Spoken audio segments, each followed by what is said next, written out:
Thank you, Lord Mayor.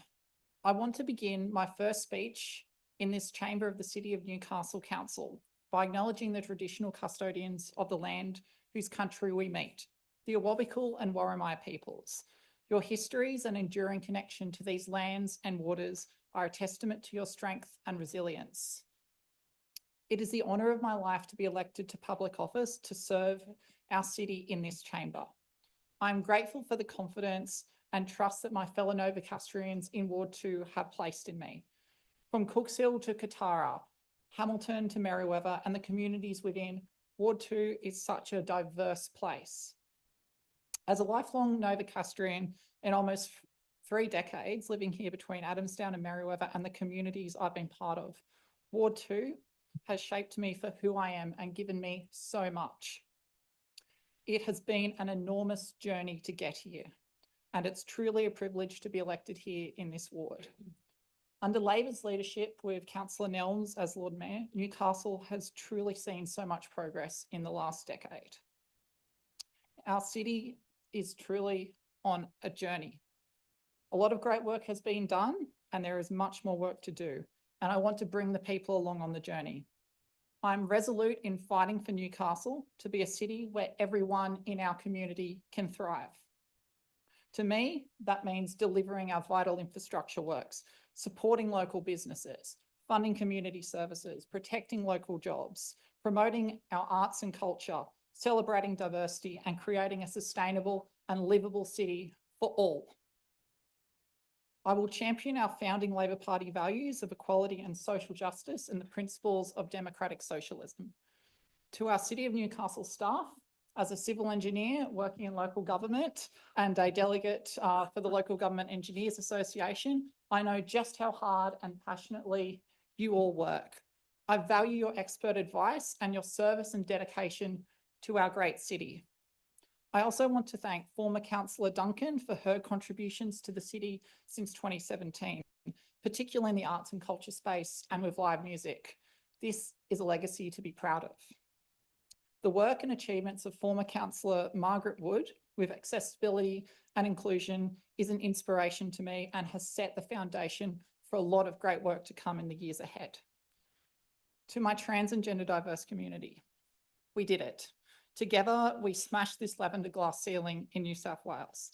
It's hard to be what you can't see.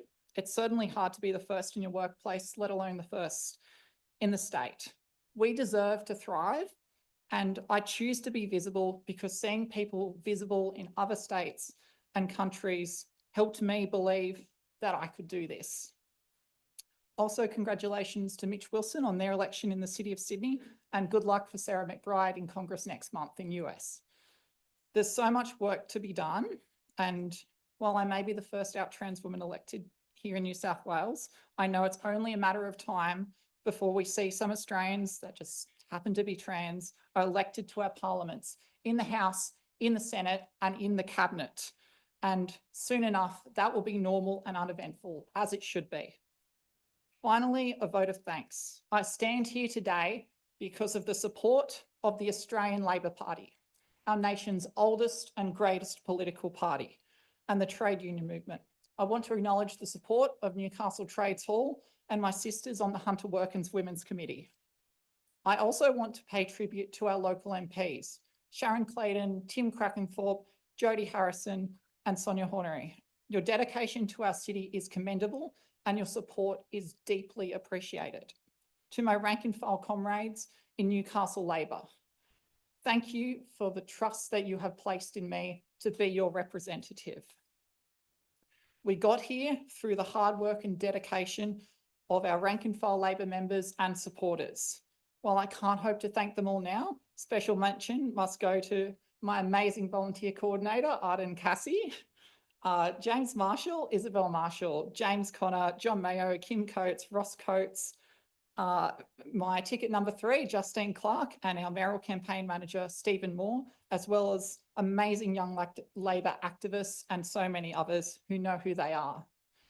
I thank my friends and particularly a few outside the party, including Salom, Yangming and Sophie, who have supported me over the years, and my family friends, including Julie, Helen, and my godmother, Gab. My final thanks go to my family, my mum, Sue, my grandpa, Alan, Karen, Jeff, Kyle, Rory, and particularly my late grandma, Margaret. Your unconditional love and support has kept me going.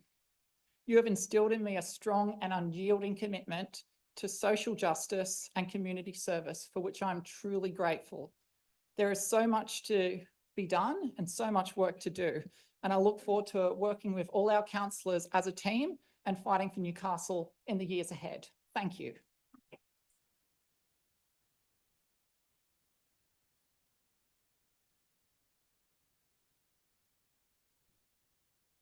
Thank you, Paige, Councillor Johnson.